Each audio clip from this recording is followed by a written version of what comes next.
Among the many games that I consider myself a fan of, Celeste ranks pretty high on the list. However, I realized I can't exactly go parading around as the world's biggest Celeste fan if I haven't technically beat the game yet, even if I did buy all 3 vinyl soundtracks and made a faithful recreation of the strawberry pie with the recipe I got from the collector's edition. I just recently finished the DLC, but boy did beating it take me a while. Only died a few times.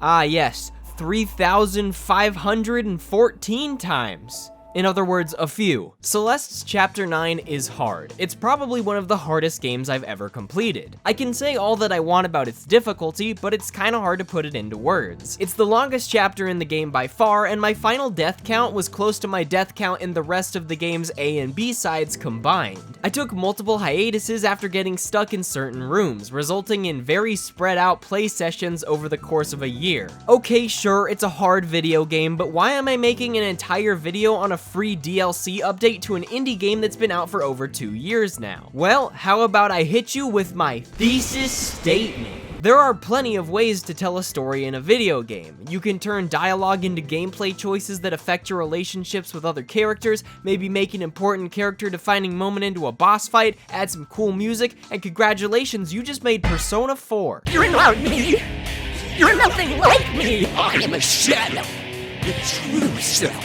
But the idea that I want to explore when it comes to Celeste's Chapter 9 is that every facet of the game, from the intricacies of the level design to the visuals, difficulty, and yes, obviously the music, is meticulously crafted to elicit the same emotions that Madeline experiences throughout the story. Celeste reflects its themes of determination and overcoming anxiety by being a puzzle platformer, a type of game where the player has to try over and over again while fighting the urge to give up. Chapter 9 takes these concepts presented in the base game and pushes them further by adding even more complex emotions into the mix. Because I'm gonna say it. Oh no, he's gonna say it. Video games are art, people. Oh, we said it! Also, spoiler warning before we get started, I'm gonna be discussing the story and characters in detail, so yeah, just letting you know beforehand. But please watch this video. Unless you haven't played Celeste and are gonna play it, then go play it immediately and come back and watch the video. It should only take you like 30 hours or so, thanks. Since we're taking a closer look at Celeste through the lens of its story, the easiest way to analyze everything will be to go through the chapter chronologically, starting with the introduction. Sometime after the events of the main story, Madeline visits Granny's grave within a dream. Granny was an important part of Madeline's climb and became her close friend, resulting in Madeline being unable to cope with her death. She decides to follow the bird that appears throughout the game, which she believes to be a part of Granny. The other part of Madeline, who I will refer to as Badeline since it's both easier and more amusing, almost seems like a voice of reason in contrast to Madeline's stubborn defiance. Badeline refuses to help chase the bird, and the player loses the double dash mechanic unlocked by Madeline accepting her anxiety in the original game.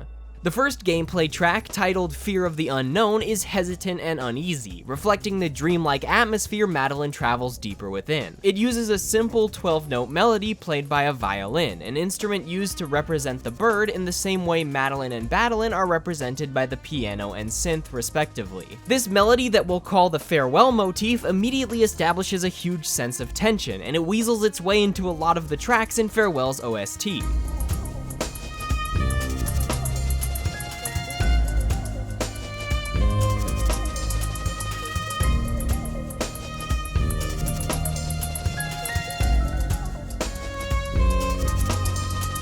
As Madeline chases the bird through this ethereal space, the player is presented with levels filled with unfamiliar mechanics and plenty of spikes and electrical hazards. Maybe the jellyfish and the exploding fish represent something more specific? I don't know.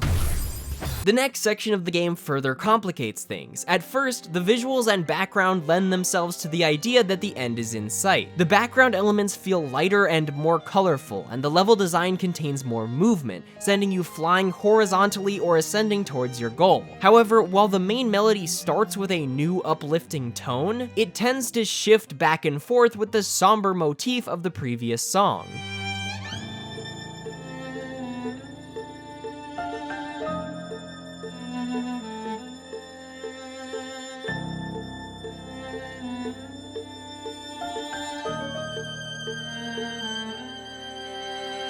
You know those classic subverting your expectations moments in video games? Well, it's no surprise that indie games continue to be really damn good at them. When you attempt to collect the crystal heart that usually signifies the completion of a level, which feels deserved as you've already been playing for quite a while at this point, Madeline actively refuses to end her journey. The dream world itself begins to distort as she continues past the intended finish line. Then the game says, "Hey dummy, if you really want to keep going, you better have enough crystal hearts from the rest of the game to prove yourself because you are not ready for what's next." After collecting 15 hearts and passing the gate, you boot up an old computer and are given an adorable presentation on wave dashing, a common mechanic used among speedrunners that the developers decided to implement in the DLC. A big aspect of Celeste's level design has always been including different ways to approach each room. Speedrun routes were specifically implemented in the base game for more experienced players, but I think it's super cool that advanced tactics were actually introduced and required here, further acknowledging and appreciating the speedrunning community.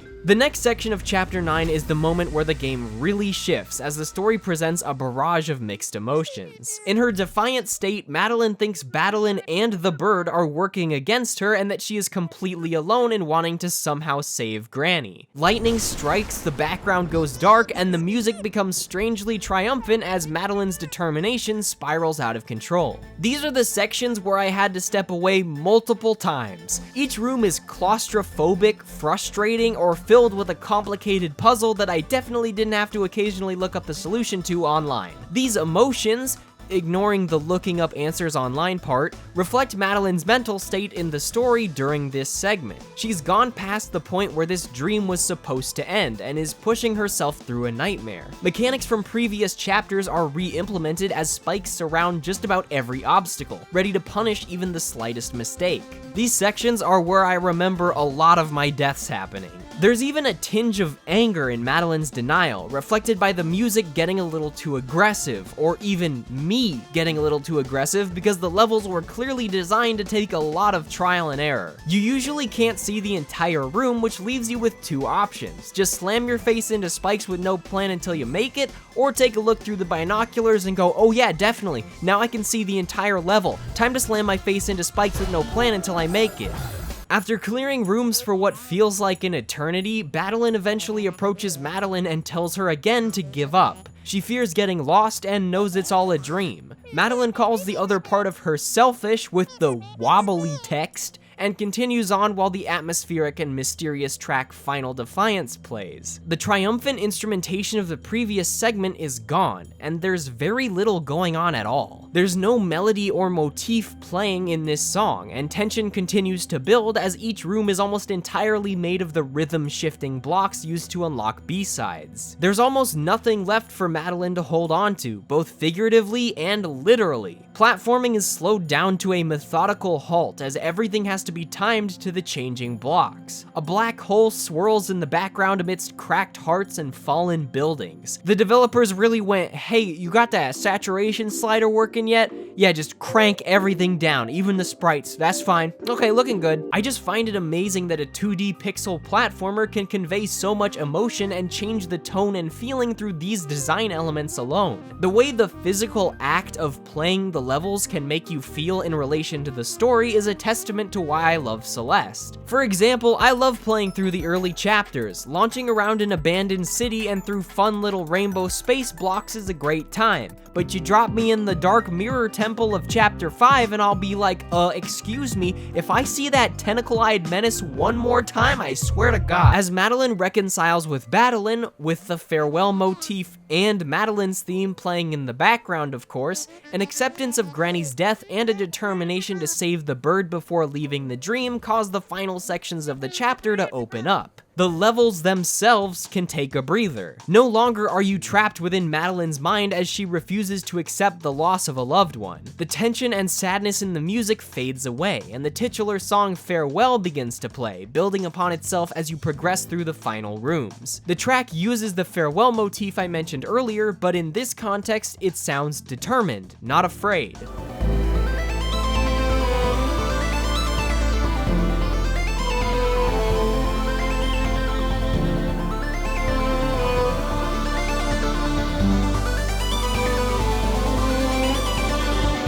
The rooms themselves feel faster and more free as you triumphantly propel yourself through open spaces. They're hard, but they're not as frustrating anymore. You're not worried about Madeline or Granny or the bird. You have a clear goal. You aren't crammed in a dark room with spikes on every corner. Madeline returns to assist you with her orb launches from Chapter 7, and the bird just launches you at like Mach 20s. Pretty awesome. At this point, I want to take a quick moment to look at how the music is actually melded into the game. Farewell is a track that clocks in at over 8 minutes, but Celeste takes a different amount of time to clear for each player, and the game doesn't just repeat the music from the beginning with its exact runtime. The songs have so many variants that some aren't even included in the soundtrack version. They're built to naturally evolve alongside level progression, with instruments, harmonies, or huge pacing changes implemented inside seamless loops. A singular track can exist in the background for a multi-hour play session without feeling repetitive and truly do its job in elevating your emotional journey through the game.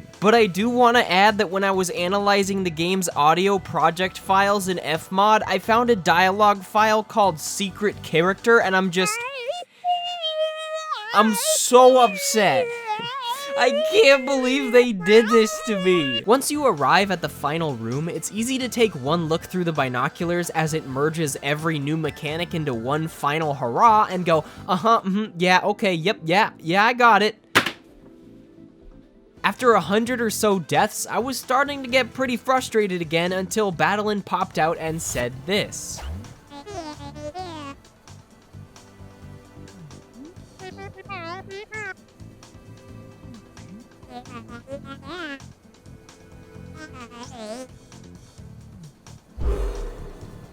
This seems like such a small interaction, but I think it's one of the most significant aspects of Chapter 9. This game is hard, but it knows it's hard, and that's something I found a certain beauty in. If you're a speedrunning legend who's amazing at Celeste, you may not have even seen this section of dialogue, but the developers knew that almost every player would struggle with the final screen.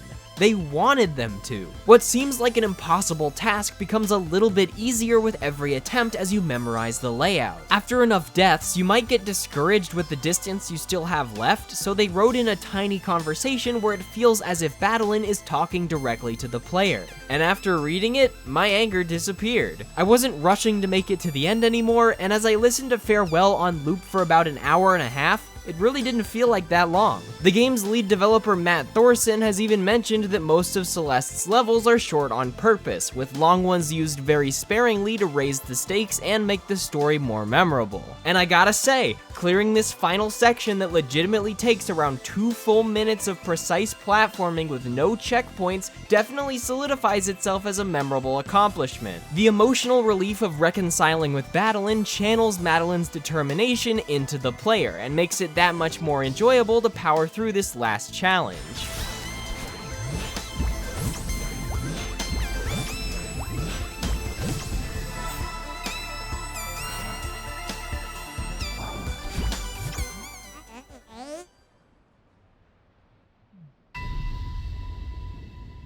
Through the lens of my overly analytical English essay symbolism, Celeste's Chapter 9 represents an entire journey in the same way that the rest of the game does. Some parts of the metaphorical climb that is life are going to be so difficult that sometimes I just gotta put down the metaphorical controller, or metaphorical keyboard, if you play there instead. If I don't make any progress for a while, that's okay. Maybe Madeline's journey wasn't warranted, as it often feels like she's pushing forward for the wrong reasons, but dealing with loss is hard. I can make Madeline climb an entire mountain in a couple hours, but sometimes it takes 10 hours, 3,514 retries, and a couple punches to the desk to help her say goodbye. If I'm being honest, I think I would have broken a controller if Lena Raine's music wasn't there. Chapter 9 is a love letter to Celeste's community. It fully embraces mechanics that speedrunners developed and practiced while slowly teaching them to casual players. It doesn't shy away from being rage-inducingly hard in certain segments, but it also does its best to remind you that it's not impossible.